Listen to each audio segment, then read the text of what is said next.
Assalamualaikum sahabat iman. Apa kabar semuanya? Semoga sehat selalu ya, dimanapun Anda sedang beribadah. Sahabat iman, seorang sahabat bernama Abdullah bin Salam. Beliau menceritakan kisah awal mula Rasulullah SAW tiba di Madinah. Beliau mengatakan, "Lamma qadima Rasulullah SAW al-Madinata." Ketika Rasulullah SAW pertama kali tiba di Madinah, kata beliau, "Injafalan nasu ilaihi." Orang-orang bergegas, bersegera datang kepada beliau, ingin menyaksikan wajah beliau. Wa qila, qad qadima Rasulullah, qad qadima Rasulullah, qad qadima Rasulullah. Mereka datang sambil mengatakan, Rasulullah telah datang, Rasulullah telah datang, Rasulullah telah datang. Lalu Abdullah bin Salam melanjutkan, beliau mengatakan, "Faji'tu fin nasi li'anzura ilaihi." Aku pun ikut bersama dengan orang-orang ingin melihat wajah Rasulullah SAW. Lalu kata beliau, "Falamma tabayyantu wajhahu." Ketika aku menyaksikan wajahnya, araftu anna wajhahu laysa biwajhi kadzabin. Saat itu aku tahu, aku yakin bahwa wajahnya sama sekali tidak menunjukkan wajah seorang pembohong atau pendusta, kata beliau. Artinya sahabat iman, Abdullah bin Salam pertama kali menyaksikan wajah Rasulullah SAW, beliau langsung yakin bahwa ini adalah Rasulullah. Beliau langsung yakin bahwa ini adalah Nabi Allah, utusan Allah Subhanahu wa Ta'ala. Sahabat iman, Abdullah bin Salam lantas saat itu mengatakan, "Wa kana awwalu ma sami'tuhu yatakallamu bihi an qala." Dan khutbah yang paling pertama aku dengarkan dari beliau saat pertama kali beliau tiba di Madinah, an qala, yaitu khutbah berikut, kata beliau. Nah sahabat iman, dalam khutbahnya ini Rasulullah SAW menyampaikan ada 3 perkara, di mana siapapun yang melakukan 3 perkara ini, 3 hal ini, 3 amalan ini, beliau jamin di ujung sabdanya, di ujung khutbahnya dengan mengatakan, "Tadkhulul jannata bisalam." Kalian pasti akan masuk surga dengan selamat, kata Rasulullah SAW. Sahabat iman, sebelum kita menjelaskan apa 3 hal itu, kita terlebih dahulu seperti biasa berdoa ya sahabat iman, agar supaya apa yang kita niatkan pada kesempatan ini dicatat oleh Allah Subhanahu wa Ta'ala sebagai pahala thalabul ilmi yang sempurna. Sahabat iman, seperti biasa, mari kita berdoa. Ikut saya sahabat iman. A'udzubillahi minasyaitonirrajim. Bismillahirrahmanirrahim. Allahumma inna nas'aluka ilman nafi'a wa rizqan thayyiban wa amalan salihan mutaqabbala. Allahumma allimna bima yanfa'una wanfa'na bima 'allamtana wa zidna ilma. Allahumma amin. Semoga apa yang kita niatkan dicatat oleh Allah Subhanahu wa Ta'ala dengan pahala yang sempurna ya sahabat iman. Amin ya rabbal alamin. Sahabat iman, Rasulullah saat itu memulai khutbahnya dengan mengatakan, "Ayyuhan nas," wahai sekalian manusia. Setelah itu beliau menyampaikan perkara yang pertama. Beliau katakan, "Afshus salam."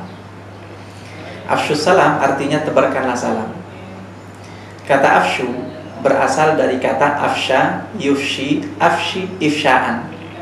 Sahabat iman, kalau kita sedikit melihat dari kacamata ilmu shorof, kita akan menemukan bahwa kata afsha, yufshi, afshi dan ifsha'an, afsha adalah bentuk fi'il madinya, yufshi adalah bentuk fi'il mudhari'nya, afsha yufshi itu artinya menebarkan. Lalu setelah itu ada bentuk fi'il amrnya sahabat iman. Fi'il amr itu artinya kata perintah. Kata perintahnya adalah afshi. Nah sahabat iman, sebelum kita lanjutkan ya, perlu kita ketahui bahwa kosakata dalam bahasa Arab itu rata-rata berasal dari fi'il madhi dan mudhari tadi sahabat iman, yaitu kata kerja lampau dan kata kerja yang sedang berlangsung atau akan datang tadi. Makanya kalau Anda ingin mencari satu kosakata dalam kamus bahasa Arab, Anda harus tahu terlebih dahulu asal dari fi'il madhi dan fi'il mudhari'nya apa, asal dari bentuk kata kerja lampau dan kata kerja sedang berlangsungnya itu apa. Karena itu nanti yang akan muncul di kamus, sahabat iman, yang bisa dicari di kamus. Kalau Anda tidak bisa tahu apa bentuk fi'il madhi dan fi'il mudhari'nya, maka Anda tidak akan pernah menemukannya di kamus, sahabat iman. Ya, kita kembali kepada fi'il tadi. Sahabat iman, kata afshu itu berasal dari fi'il amr tadi itu, yaitu afshi, ditambah dengan huruf waw setelahnya yang menunjukkan dhamir atau kata ganti orang kedua jamak, yaitu kalian. Jadi afshu itu artinya tebarkanlah oleh kalian. Nah sahabat iman, secara bahasa kata afsha yufshi tadi itu pertama artinya adalah menebarkan, tapi yang kedua dia juga bisa bermakna memperbanyak. Afsha yufshi artinya memperbanyak. Selain makna ini, afsha yufshi juga dia berarti ajhara yujhiru, yaitu menjaharkan atau menampakkan atau menjaharkan atau menjadikannya jelas. Itu makna afsha yufshi. Jadi perintah Rasulullah di dalam sabdanya ini, afshus salam, maknanya satu adalah tebarkanlah salam. Apa artinya tebarkanlah salam? Bumikanlah salam, masyarakatkanlah salam, budayakanlah salam di tengah-tengah kalian. Kira-kira maknanya seperti itu, sahabat iman. Dan ini perintah, artinya ucapkanlah salam kepada siapapun yang Anda temui. Siapapun yang Anda temui, tidak peduli dia orang muslim atau dia adalah non-muslim. Selama Anda tidak tahu kalau dia bukan non-muslim, maka perintah ini tetap berlaku. Larangan untuk menyampaikan salam kepada orang-orang non-muslim itu, sahabat iman, itu hanya berlaku pada saat kita tahu bahwa yang ada di hadapan kita itu adalah benar-benar non-muslim. Dan itu sudah kita bahas pada video yang sebelumnya, sahabat iman, silakan disimak ya. Jadi sekali lagi, larangan mengucapkan salam kepada non-muslim itu hanya berlaku saat kita tahu benar-benar yang ada di hadapan kita itu adalah non-muslim. Kita kembali, sahabat iman. Jadi makna yang pertama dari kata afshu itu adalah tebarkanlah salam, budayakanlah salam, bumikanlah salam, masyarakatkanlah salam. Jadi salam itu menjadi budaya dalam kehidupan muslim setiap sehari-hari. Ini yang pertama. Lalu makna yang kedua, sahabat iman, dari kata afshus salam itu adalah perbanyaklah mengucapkan salam. Ini artinya, sahabat iman, Anda masuk rumah, ucapkanlah salam. Anda meninggalkan rumah, ucapkanlah pula salam. Jangan cuma saat Anda masuk rumah Anda mengucapkan salam, kemudian Anda keluar rumah Anda tidak mengucapkan salam, atau sebaliknya, Anda masuk rumah tidak mengucapkan salam, Anda keluar rumah mengucapkan salam.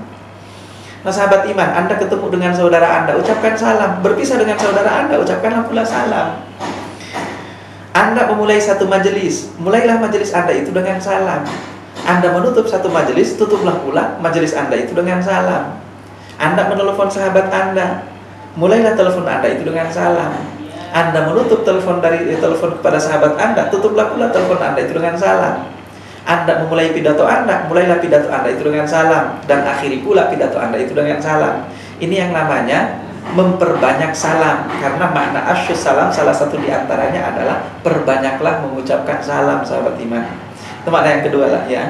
Lalu makna yang ketiga dari kata afshu adalah ajhara yujhiru, memperjelas, melantangkan, menampakkan.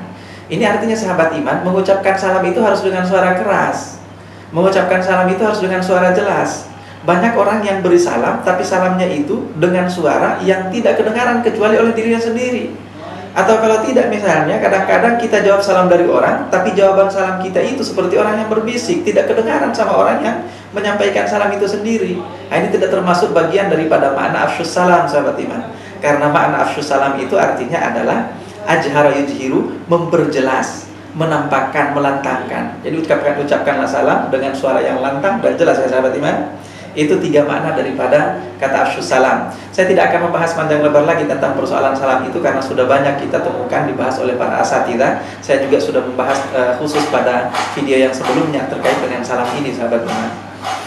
Lalu yang kedua dari khutbah Rasulullah, di antara tiga perkara yang dijamin oleh beliau dengan surga, sahabat iman, adalah beliau mengatakan wa at'imut ta'am, berilah makan. Sahabat iman, memberi makan itu adalah salah satu bentuk sedekah yang paling afdal dalam Islam.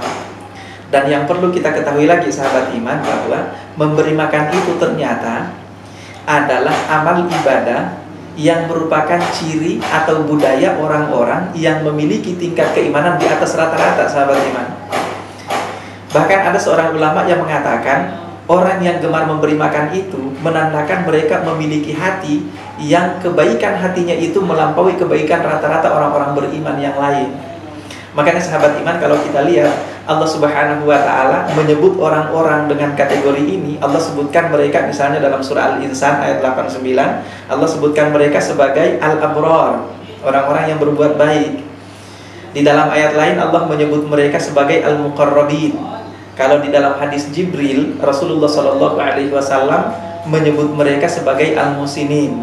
Al-abrar, al-muqarrabin, al-musinin itu adalah golongan dengan tingkat keimanan di atas rata-rata orang-orang beriman, sahabat iman.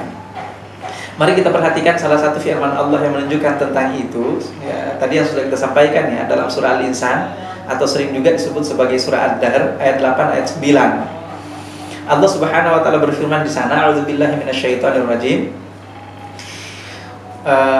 Wa yut'imuna at'ama 'ala hubbihi miskina wa yatima wa asira. Orang-orang al-abrar itu kata Allah, salah satu cirinya adalah wa yut'imuna at'ama 'ala hubbihi.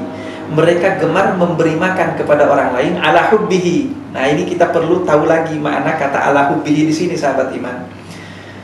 Ada yang mengatakan 'ala hubbihi itu adalah memberi makan dengan kecintaan yang luar biasa, dengan penuh rasa cinta. Ini menunjukkan bahwa orang yang memberi makan dengan penuh rasa cinta, keikhlasan mereka pasti lebih maksimal sahabat iman. Kenapa? Karena mereka memberi dengan cinta. Berbeda dengan sebagian sahabat-sahabat kita, saudara-saudara kita orang yang beriman, mereka memberi makan juga. Tapi memberi makan bukan karena kecintaan, bukan atas dasar kecintaan yang luar biasa, tapi hanya sebagai bentuk melepaskan kewajiban, atau sebagai bentuk hanya sekedar mencari ridho Allah saja sahabat iman. Bukan karena mereka mencintai saudaranya. Itu tingkatannya pasti berbeda. Saya tidak mengatakan bahwa Anda memberi makan tidak dengan rasa cinta tadi itu salah, tidak. Itu juga benar sahabat iman. Dan itu termasuk bagian dari ibadah. Anda sudah melepaskan kewajiban, Anda dapat pahala dengan itu. Tapi sahabat iman berbeda dengan orang yang memberi dengan penuh rasa cinta tadi itu. Tingkatan mereka di atas rata-rata. Itu makna yang pertama dari ala hubbihi sahabat iman. Lalu makna yang kedua dari kata ala hubbihi, yaitu mereka memberi makan dari makanan-makanan yang mereka sukai. Artinya tidak asal ngasih makan sahabat iman. Karena banyak juga saudara-saudara kita muslim ngasih makan, ya ngasih makan, tapi tidak dari bagian makanan-makanan yang dia sukai. Yang penting ngasih makan. Dia makan yang harganya 50.000 satu porsi, tapi dia ngasih makan kepada orang lain yang harganya 15.000. Itu tidak salah sahabat iman. Itu termasuk bagian daripada ibadah, melepaskan kewajiban, dapat pahala dengan itu. Tapi sekali lagi tidak sampai mencapai derajat orang-orang yang disebut oleh Allah sebagai al-muqarrabin, al-abrar, dan al-muhsinin tadi itu sahabat iman. Nah, tapi yang jelas bahwa apapun itu, dari dua bentuk tadi itu silakan Anda mau melakukan yang mana, yang jelas bahwa dua-duanya sudah mendapatkan pahala dan termasuk bagian dari yang dijamin oleh Rasulullah di dalam sabdanya ini. Asal Anda jangan masuk dalam kategori yang ketiga sahabat iman. Apa itu kategori yang ketiga? Sama sekali tidak memberi makan. Itu bahaya sahabat iman. Diancam oleh Allah Subhanahu wa taala dalam surah Al-Muddatsir ayat 41 sampai 44. Itu ya. Allah Subhanahu wa taala bertanya kepada orang-orang al-mujrimin, para pendosa, apa yang menjadikan mereka masuk ke dalam neraka yang bernama Saqar. Saat itu mereka mengatakan, qalu lam naku minal musallin. Kami dulu ketika di dunia tidak sholat. Yang kedua, walam naku nut'imul miskin. Kami berada di neraka Saqar ini gara-gara dulu ketika di dunia kami tidak memberi makan kepada orang-orang miskin.